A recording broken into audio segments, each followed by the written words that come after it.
ayrı bir dünya. Orada hiç iş yok, sende bu dava. Kendi bacandan bence toparlan, sonucu odaklan, çabalama baştan. Bekleme burada, başarıya aç kal. Boşa giden vaktin ederi kaçtan. Elinde de bitmiş gençliğin var bak, yolun sonu bomboş, hadi bir ayaklan. Amacını sen bul, yerindesin hala. Limitini sen koy, sınırları zorla. Bu nasıl bir boşluk, buradasın hala. Gerçeği gör bak, elindeki ayna. Vakit oluyor, koş saatli bu bomba. Nakit artık hiç yok, arada bir yokla. Düş dediğin zor, seni bulmaz aslan. Atış hakkı bitti, hadi son kez sallan. Kilidini vurmuşlar, ümidini almışlar.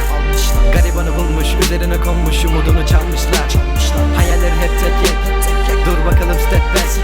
Sorun olur elbet, bu gece de full back. Duruma bakılır elbet. Kilidini vurmuşlar, ümidini almışlar. Garibanı bulmuş, üzerine konmuş, umudunu çalmışlar. Hayalleri hep tek yek. Dur bakalım step back. Soran olur elbet, bu gece de full back. Duruma bakılır elbet. Koştur koştur nereye kadar?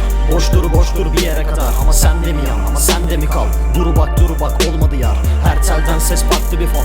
Kapkara renkler ayrı bir ton. Ama sen de mi sor, ama sen de mi son? Başladı bitti, mutlu mu son? Bir tarafın hep yek, bir tarafın boş. Bir tarafın engel, bu tarafa koş. Bak olmadı coş, bak zorladı çok. Bak o tarafa iyi bak, solun hep boş. Finish yakın, pek çok. Arada bir tek top. Bugün artık kirli, yarına da koş. Kilidini vurmuşlar, ümidini almışlar. Garibanı bulmuş, üzerine konmuş, umudunu çalmışlar.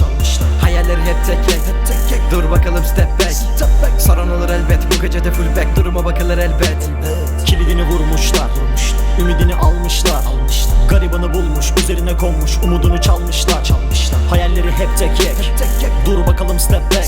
Soran olur elbet, bu gece de full back. Duruma bakılır elbet.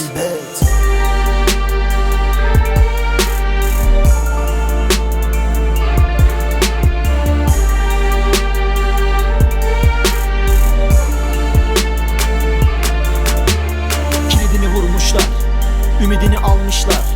Garibanı bulmuş, üzerine konmuş, umudunu çalmışlar. Hayaller hep tek yek. Dur bakalım step back. Sorun olur elbet, bu gece de full back. Duruma bakılır elbet. Kilidini vurmuşlar, kilidini vurmuşlar. Garibanı bulmuş, üzerine konmuş, umudunu çalmışlar. Hayaller hep tek yek. Dur bakalım step back. Sorun olur elbet, bu gece de full back. Duruma bakılır elbet.